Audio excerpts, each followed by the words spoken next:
오늘 오신 여러분들을 주님의로 환영합니다. 종종 이제 교회분들 혹은 다른 교회분들 아니면 보수적인 신앙을 가진 분들하고 만날 기회가 있습니다. 그렇게 만난 분들 대부분은 착하고 선하십니다. 잘해주고요. 그리고 성격도 좋으시고 힘들고 어려운 일이 있으면 기도해주기도 하고 자기의 먹거리를 나눠주기도 합니다. 대학교 때 경험했던 한 기독교 단체는 정말 서로를 위해 기도하고 자기의 시간, 음식을 모두 나눠주는 사람들의 모습을 보이기도 합니다. 어쩌면 남들이 외부에서는 교회를 손가락질하고 그리고 교회가 잘못됐다고 말하지만 정작 안에 들어있는 사람들은 서로가 서로를 사랑하며 섬겨가면서 나름대로 자신들의 선한 삶을 유지를 합니다. 그러면서 이야기하죠. 이렇게 헌신하고 이렇게 애쓰고 이렇게 봉사하는데 왜 사람들은 교회를 욕하고 교회를 손가락질하는 걸까? 정말 열심히 살고 있는데 무엇이 문제이길래 교회는 다른 사람부터 그리고 사회로부터 지탄받는 대상이 되었을까? 그들의 무엇이 문제고 보수적인 신앙은 어떤 부분에서 틀어진 걸까요? 오늘 읽는 요셉의 이야기는 그 답을 우리에게 전해주고 알려주고 있습니다. 요셉은 적당히 착하고 그리고 적당히 나쁜 사람입니다. 종종 요셉을 외국에서 성공한 이민자처럼 이렇게 올려 세우기도 하고 그리고 그의 모범처럼 이야기하기도 합니다. 그런 면이 없지 않아 있다고 말할 수 있지만 실은 그렇다고 해서 요셉이 선하거나 정말 하나님의 말씀을 잘 따른 사람이라고 확답할 수는 없습니다. 지난주에 우리는 요셉의 개인적인 신앙에 관련된 이야기를 나눴습니다. 요셉은 개인적인 신앙으로 보면 나름대로 열심히 하나님을 섬겼던 사람이고 나름대로 착했던 사람이고 나름대로 윤리적인 사람이었습니다. 자기를 판 자신의 형제들을 그래도 용서하려고 애썼던 사람이겠죠. 요셉의 어린 시절로 한번 돌아가 보겠습니다. 요셉은 어린 시절 꿈을 꿉니다. 그리고 그 꿈을 가지고 고민을 하겠죠. 이게 무슨 꿈일까? 그리고 꿈을 꾸는 건 자기였지만 해석하고 그 꿈을 해석해 나가며 살아가는 것은 결국 요셉의 몫이었겠죠.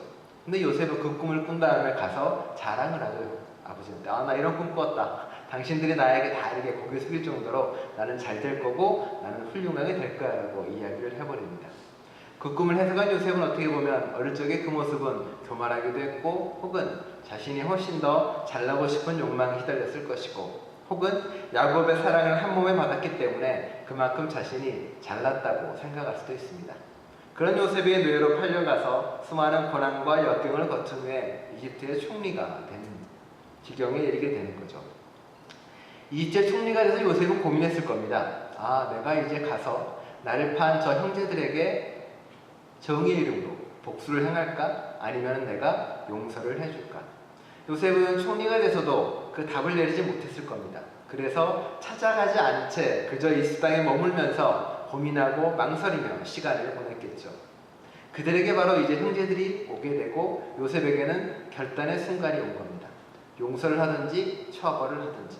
그런데 용서와 처벌을 선택한 것은 그리고 그 결정적 계기가 된 것은 요셉의 신앙적 결단이나 혹은 요셉의 어떤 결의가 아니었습니다. 요셉은 끊임없이 그들에게 조금씩 더 힘든 일을 시킵니다. 뒤끝이 있는 거겠죠. 이렇게 자기가 형제라고 밝히지 않고 시몬 잡아놓고 돌려보내기도 하고 식량에다가 그 보수를 여러 가지 금이나 이런 거를 다 숨겨놓기도 하고 또 베냐민을 이렇게 데려오라고 이야기하기도 하고요. 그러니까 툭 털어버리는 용서가 아니라 뭔가 이렇게 하나하나 단계적으로 밟아가면서 자신의 마음을 정리하는 거겠죠. 하지만 가장 결정적인 것은 그를 팔았던 거기에 한몫했던 유다의 변화였고 유다의 다른 모습이었습니다. 어쩌면 그 달라진 모습이 요셉으로 하여금 용서를 선택하게 했고 요셉으로 하여금 용서를 이루게 한 거겠죠. 용서라는 것은 화합이라는 것은 회복이라는 것은 결국은 피해자와 가해자가 모두가 서로가 한 발자국 더 나아가서 이루어지는 거겠죠. 그러면서 요셉은 적당히 착하고 적당히 나쁜 겁니다. 권력의 자리에 있었지만 보복하지 않았고 권력의 자리에 있었지만 굳이 그들을 심판하지 않았습니다. 하지만 용서도 선택하지 못했죠. 결국은 유다의 변화로 인해서 요셉은 용서를 선택하고 회복하고 화해로 나아가는 한 걸음을 딛게 됩니다. 나름대로 이집트 이방 땅에서 자신의 신앙을 지키려고 했고 나름대로 선하게 살려고 노력했던 사람입니다.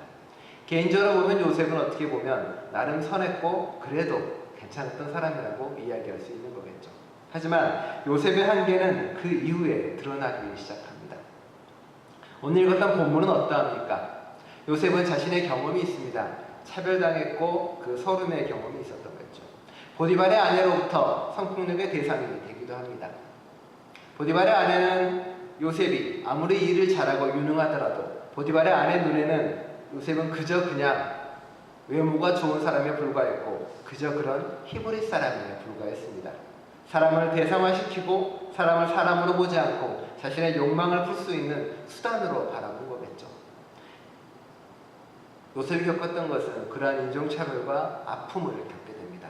그리고 그렇게 자신을 애지중지해왔던 보디발조차도 그에게 변호의 기회조차 좋지 않고 감옥에 집어넣어버립니다. 그리고 감옥에서 침묵으로 오랜 시간을 보내게 되죠. 그 가운데서 자기가 도와주고 꿈을 해몽해줬던 술 시중 들은 사람들조차도 자신이 해방되자 요셉은 깡그리 다 잊어버리고 맙니다. 그렇게 차별과 이민족으로 살았던 요셉에게는 이제 어쩌면 이제는 내가 이 사람들의 입맛을 좀 맞춰줘야 되겠다. 이집트 문화에 내가 좀 잘 따라줘야 되겠다라고 결단했을 수도 있습니다. 자신의 것을 좀 누르고 저 사람의 비위에 맞춰주자라고 조금씩 바뀌고 변화되는 순간이었겠죠. 이제 파라오 가족들이 모였습니다. 요셉이 이야기합니다. 이제 내가 파라오에게 가서 이야기를 하겠다. 뭐라고 이야기할 거냐면은 나의 가족과 나의 형제들이 찾아왔는데 그들이 왔으니 그들이 정착할 땅을 달라고. 그런데 아버지와 형들이 할 말이 하나 있다. 그것이 뭐냐면 여러분이 목자라고 밝히지 말아라. 당신이 목자라고 밝히면 아마 이집트 사람들이 너를 싫어하고 몰아낼 것이니까 그러지 말아달라고 이야기를 합니다. 그렇죠? 이도 마찬가지겠죠. 너 가서 어디 한국인이라고 하지 마. 어디 가서 아시안이라고 말하지 마. 어디 가서 중국인이라고 이야기하지 마. 차별받고 뭘 할 거니까 그냥 대충 여기서 그냥 살다 온 사람이라고 얼머부리고 지내라고 이야기하는 겁니다. 요셉은 어떻게 보면 자기의 색깔은 점점 잃어가고 점점 더 이집트 사람들의 문화와 이집트에 물들어가고 있는지도 모르겠습니다. 옛날에도 그런 사람들 많았죠. 표백됐다 그러는데 와이드워시 됐다 그러는데 여기에 이민 1세대들이 여기 이민 온 사람들이 오히려 더 캐나다 사람들보다 더 많이 보수화되고 더 많이 백인처럼 돼서 인종차별도 하고 이민자도 반대하고 자기들만의 이익을 추구하는 공동체가 되기도 합니다. 과거 노예제가 있던 시대에는 노예주보다는 노예주 밑에 있는 흑인 집사, 아프리칸 집사가 더 차별하고 더 나쁜 일을 행했다는 이야기도 나오고요. 요셉은 조금씩 더 자기의 문화보다는 이집트의 문화와 이집트가 점점 동화되는 것처럼 보여집니다. 그러니 이제 너의 색깔을 죽이고 나아가라고 이야기를 합니다. 당신들은 목자가 아니라 집에서 그저 가축을 기르는 사람이라고 이야기가 됩니다라고 말합니다. 그리고 파라오 앞에 나아가는 거죠. 근데 문제가 발생합니다. 문제처럼 보이지 않을지 모르겠지만 파라오 앞에 나가자마자 파라오가 물어보죠. 당신들의 생업이 무엇입니까? 라고 묻습니다. 그 형들이 뭐라고 대답합니까? 형들이 요셉에 가르쳐준 대로 대답하지 않습니다. 집에서 찜닭을 기른다고 대답하지 않고 대놓고 말합니다. 우리는 목자다. 나는 목자이고 우리는 목자입니다. 그리고 대대손손 우리는 목자였습니다. 그리고 우리는 이곳에 잠시 머무를 것입니다. 잠시 머무르다가 떠날 거니까 그 잠시 머무를 땅만 달라고 이야기합니다. 아직 이제 이슬 땅에 온 요셉의 형제와 가족들은 자신들의 가치관을, 자신들의 문화를 버리거나 굽히지 않습니다. 그들의 가슴 속에는 떠돌아다니는 자고 나그네고 이곳에 머물지 않아야 될 거라는 것이 그 안에 심중에 그대로 있다는 겁니다. 그러니 바로의 앞에서도 당당하게 이야기합니다. 그런데 그렇게 당당해 보이지 않습니다. 앞에 하나 붙어 있어요. 임금님들의 종은 목자입니다라고 붙어 있습니다. 그러니까 어느 정도는 숙이고 들어가서 이렇게 이야기하고 말하는 거겠죠. 우리도 마찬가지입니다. 우리도 그리스도인들에서 이 땅에 살아가지만 종종 우리는 이 땅에 살아가면서 그리스도인으로서의 우리의 긍지나 우리의 자부심에 대해서 고개를 숙일 때도 있습니다. 내가 선을 행하고 정의를 행해야 되고 내 모든 것을 포기해야 되지만 그러지 않을 때가 더 많을 때가 많겠죠. 그저 세상 사람들의 비위에 맞추고 세상 사람들의 가치관에 맞춰서 좀 더 이익을 취하고 좀 더 내가 살 수 있는 곳을 넓혀가기 위해서요. 그러다면 우리는 어느 순간에 우리가 가져야 될 우리의 그리스도인으로서의 정체성을 잃어버리고 맙니다. 그리고 끊임없는 노예의 삶을 선택할 수밖에 없는 거겠죠. 어쩌면 여기서 요셉과 그의 형제들 사이에는 조금씩 갈등이 생겼을 수도 있습니다. 요셉은 답답했겠죠. 이쪽에서 성공하려면, 이곳에 머물려면 당신들의 정체성과 우리의 삶을 버려야 되는데 왜 그렇게까지 고집을 부리는지 이해할 수 없을 수도 있습니다. 이 갈등은 저 뒤에도 다시 드러납니다. 야곱이 죽자 요셉의 형제들은 걱정합니다. 요셉이 혹시 우리에게 뭔가 해코지 하거나 요셉이 우리에게 뭔가 보복하지 않을까? 그들 사이에는 조금씩 갈등의 골이 깊어지는 것처럼 보입니다. 요셉은 형제들을 지금 용서했다고 말합니다. 그리고 당연히 개인적인 신앙으로 그는 용서했을 수도 있습니다. 그리고 개인적인 신앙으로 그에게 호의를 베풀을 수도 있습니다. 하지만 우리는 그 끝을 알고 있습니다.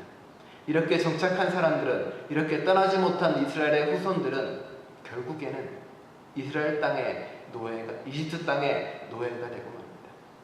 호의로 개인적인 신앙으로 형제를 용서했다고 말하지만 결국은 온전한 용서가 이루어지지 못한 겁니다.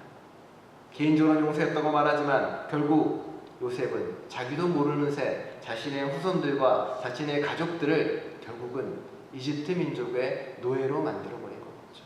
개인적인 신앙의 한계이고 개인적인 신앙이 가질 수 있는 가장 큰 잘못된 모습이기도 합니다. 한 발자국 더 나아갑니다. 요셉은 파라오의 꿈을 해석해 줍니다. 그리고 그 해석해 줌으로써 총리가 되고 그리고 그 문제를, 가뭄의 문제를 해결하다 할 권력의 자리에 오르게 됩니다. 요셉의 입장에서는 무엇을 해야 되고 그리고 어떻게 해야 될까요? 상식적인 생각에서는 그랬죠. 수많은 사람이 굶어 죽어 나가니 이제 그 굶어 죽는 사람들을 구원해주고 배부르게 먹이고 잘 해야겠다라고 이야기합니다. 성서에 보면은 그런 데 대한 이런 이야기가 있습니다. 레위기에 나와 있는 이야기인데, 너희 동족 가운데 아주 가난해서 도저히 자기 힘만으로는 살아갈 수 없는 사람이 너희 곁에 살면 너희는 그들을 돌봐줘야 한다. 너희는 그를 나그네나 임시 거주자처럼 너희와 함께 살도록 하여야 한다. 그에게서는 이자를 받아도 안 되고 어떤 이익을 남기려고 해서도 안 된다. 너희가 하나님 두려운 줄을 안다면 너희의 동족을 너희 곁에 데리고 함께 살아야 한다. 너희는 그런 사람에게 이자를 받을 목적으로 돈을 구워주거나 이익을 볼 셈으로 먹거리를 구워주어서는 안 된다. 힘들거나 어려운 기근의 상황이나 굶주림의 상황 때 그 사람들에게 무엇을 빌려주고 담보로 땅을 잡고 하더라도 그들 때문에 내가 이익을 취해서는 안 된다는 성경의 법전입니다. 성경에는 좋은 법들이 참 많습니다. 근데 개인적으로 보수적인 신앙은 이런 법은 자기가 잘 안 써먹습니다. 주로 이제 자기의 이익이 되는 것만 가져다가 쓰는 게 많은 경우겠죠.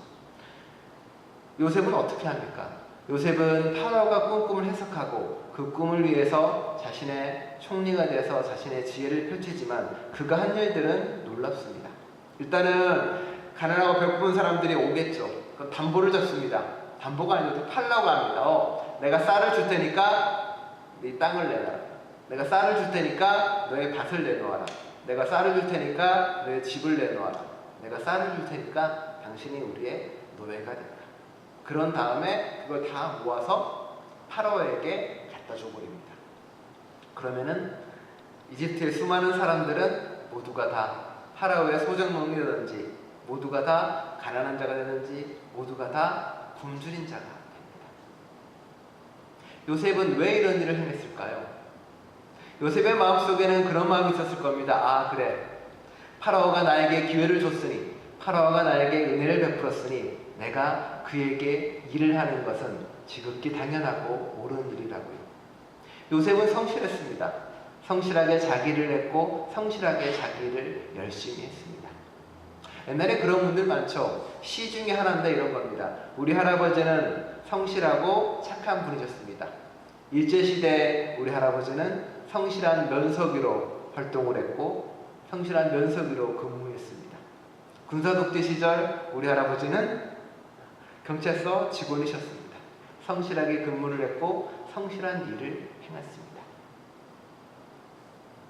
성실하고 착하게 살았던 그 할아버지가 했던 수많은 악행들과 잘못이 여전히 세상을 그렇게 만들어가고 이끌어가는 거겠죠. 요셉도 그와 마찬가지였습니다. 요셉은 선하고 착해 보이긴 합니다. 개인적으로는요. 하지만 요셉이 했던 일들은 어떻게 보면 이집트 사람들에게는 자신의 땅과 모든 것을 빼앗아서 바로에게 바친 히브리 사람입니다. 이방인이 와서 총리가 돼서 자기의 모든 것을 다 빼앗아가고 결국은 바로를 설치고 바로를 배부르게 만든 사람인 거겠죠. 이 이후에 이집트 사람들은 히브리 사람들은 싫어하고 증오한다라고 나와 있습니다. 왜 그랬을까요? 당연한 거 아닐까요?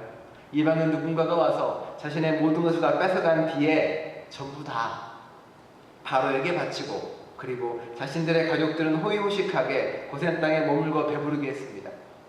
그 일을 눈으로 지켜본 이집트 사람들이 히브리 사람들을 좋아하거나 환영할 수 있었을까요? 그렇지 않죠. 오히려 더 천대하고 박해하고 힘이 생기면 더 밀어내고 싫다고 했을 것이 지극히 확실한 일입니다. 요셉은 개인적인 신앙은 올바를 수 있었지만 그들은 무지했고 무능할 수밖에 없었습니다. 그의 무능은 다른 사람의 고통과 아픔을 알지 못했다는 겁니다. 그는 자신의 가족, 자신의 아내, 자신의 것은 잘 알았습니다. 내 가족들은 잘 챙겨야지, 나의 아내는 잘 챙겨야지, 내 가족의 배고픔은 잘 챙겨야지. 그런데 그 챙기는 방법조차도 권력에 순종하고 따르는 거였고, 그리고 그 외에 이집트 사람들의 배고픔이나 힘듦이나 어려움은 자신의 것이 아니었습니다. 그것을 곧 무능이라고 이야기하고, 그것을 불신앙이라고 이야기하고, 그것을 바로 악이라고 이야기합니다. 창세기의 요셉 이야기가 그 마지막에 나와 있고 쉼표를 끊고 그 다음 예로 넘어가는 이유가 있습니다. 창세기의 수많은 이야기들은 족장의 이야기고 민족의 이야기고 자신의 동족들의 이야기이기도 합니다. 그들만의 이야기, 그들만의 신앙, 그들만의 생존에 관련된 이야기였습니다. 그들의 눈에 타민족은 보이지 않았고 그들의 눈에 다른 사람의 아픔은 보이지 않습니다. 오히려 자신들만의 챙기기에 급급한 신앙이었겠죠. 오늘날 우리가 우리의 가족, 우리의 공동체, 나의만을 챙기는 이기적인 신앙이었던 것처럼 창세기의 신앙은 그런 모습을 보여줍니다. 그리고 그들 사이의 갈등과 그들 사이의 눈물도 보여주고요. 요셉은 그들 간의 화해도 보여주고 그들 간의 하나됨도 보여줍니다. 하지만 요셉은 또한 그 경계를 넘어가지 못하는 우리의 모습을 그대로 보여주기도 합니다. 그리고 그 경계를 넘어서야만 우리는 또 다른 곳으로 나아갈 수 있다고 이야기하고 있습니다. 바로 그 등장 이야기가 출애굽으로 넘어가는 단초가 됩니다. 그 인물이 바로 모세입니다. 요셉과 모세는 조금 독특한 그건 서로 대립점에 존재하고 있습니다. 요셉은 어릴 때 히브리언이었다가 이집트에서 자라난 사람입니다. 모세는 이와 반대로 이집트에서 자라났지만 이집트를 벗어난 사람입니다. 요셉은 이 권력에 충실했고 그 권력에 모든 것을 바쳤지만 요셉은 권력의 중심에 있었지만 모세는 그것을 벗어나서 새로운 곳으로 가려고 했던 사람입니다. 요셉이 말년에 이르러서 비로소 자신이 깨달은 게 있었던 것 같습니다. 요셉이 자신이 무언가 잘못했다는 걸 조금이라도 알았을 수도 있습니다. 내가 무언가 틀어지게 했구나. 내가 무언가 잘못했구나. 요셉의 유언이 그것을 드러냅니다. 요셉은 이렇게 유언합니다. 내가 죽을 텐데 나를 이 땅에 묻지 말아달라고 이야기합니다. 나로 하여금 이 이집트 땅을 벗어나서 다른 곳에서 나를 장사하게 해달라고. 그래서 출애굽을 보면 여호수아가 요셉의 뼈를 가지고 가서 다른 곳에서 장사하는 모습이 나옵니다. 요셉은 비로소 조금 더 깨어난 신앙이 죽기 전에 이루어집니다. 하지만 요셉은 그 신앙을 벗어나지 못합니다. 공감하는 신앙과 함께하는 신앙을 알지 못하는 거겠죠. 창세기 이후 넘어가서 출애굽 때는 비로소 그것을 좀 깨닫게 됩니다. 출애굽의 신앙은 민족의 신앙이나 종족의 신앙이나 부족의 신앙을 넘어섭니다. 모세가 데리고 나온 사람은 히브리라는 하나의 민족이 아니라 그 당시 이집트 밑에서 노예 생활하는 수많은 사람들이었습니다. 이렇게 요셉의 형제들로 들어왔던 히브리 사람들도 있었고 그리고 이집트의 제국의 문화 속에서 노예로 살았던 가난하고 힘든 사람도 있었습니다. 다양한 민족과 다양한 문화와 다양한 사람들이 그곳에 있었고 그 모든 사람들이 자유와 희망을 찾아서 모세와 함께 더불어 나가게 됩니다. 비로소 히브리 사람들은 이스라엘 사람들은 자신의 동족과 문화를 벗어나서 힘없고 약한 사람과 연대하는 새로운 공동체를 비로소 만들어가게 됐다는 이야기입니다. 요셉의 이야기는 우리에게 많은 시사점을 보여줍니다. 그저 이 땅에서 성공하고 잘 살아가는 요셉이 모범이 아니라 요셉이 가지고 있는 개인적인 신앙은 괜찮다라고 이해할지 모르지만 그 개인적 신앙을 지닌 한계로 수없이 많은 잘못들과 죄를 저질렀다는 겁니다. 제국을 도와주고 수많은 사람을 노예로 만들고 자신의 가족조차도 다 노예로 만드는 죄악을 저지릅니다. 배우지 못한 신앙, 좁은 신앙이 가지는 한계입니다.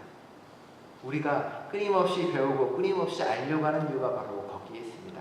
나의 개인적인 선함이 오히려 더 큰 악을 만들어갈 수 있고 내 개인적인 착함이 오히려 더 큰 문제를 만들어갑니다.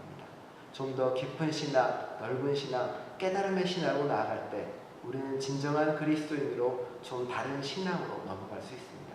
그것이 바로 요셉의 이야기를 통해서 신앙의 도약을 바라는 성경 기자의 이야기고 성경 기자의 목소리이기도 합니다. 그래서 여러분들은 한 단계를 넘어서서 질적 도약을 통해서 보수적인 갇힌 신앙으로서가 아니라 열린 신앙으로 나아가는 저와 여러분 되시기를 간절히 축원합니다. 기도하시겠습니다. 하나님, 종종 요셉을 우리는 신앙의 모범이고 그리고 이방 땅에서 성공한 신앙인으로 해석하고 바라보기도 합니다. 하지만 주님, 창세기 기자는 우리에게 전혀 다른 이야기를 들려줍니다. 외부적으로는 성공했고 외향적으로는 총리이고 외향적으로는 권력을 가진 사람처럼 보이지만 그는 파라오에게 충성했고 그 충성 때문에 수많은 사람을 피와 눈물을 흘리게 만들었습니다. 그들의 재산을 빼앗고 그들의 땅을 빼앗고 그들을 가난하고 노예로 만든 큰 잘못을 저질렀습니다. 주님, 개인적인 신앙이 개인적인 윤리가 만들어내는 잘못된 비극을 기억합니다. 저희로 하여금 좀 더 배우고 좀 더 알게 해주셔서 더 넓은 신앙으로 더 깊은 신앙으로 나아갈 수 있도록 저희와 함께하여 주옵소서. 이 시간 주님께서 함께 하시고 그리고 우리와 함께 하실 걸 믿으며 예수 그리스도의 이름으로 기도드립니다.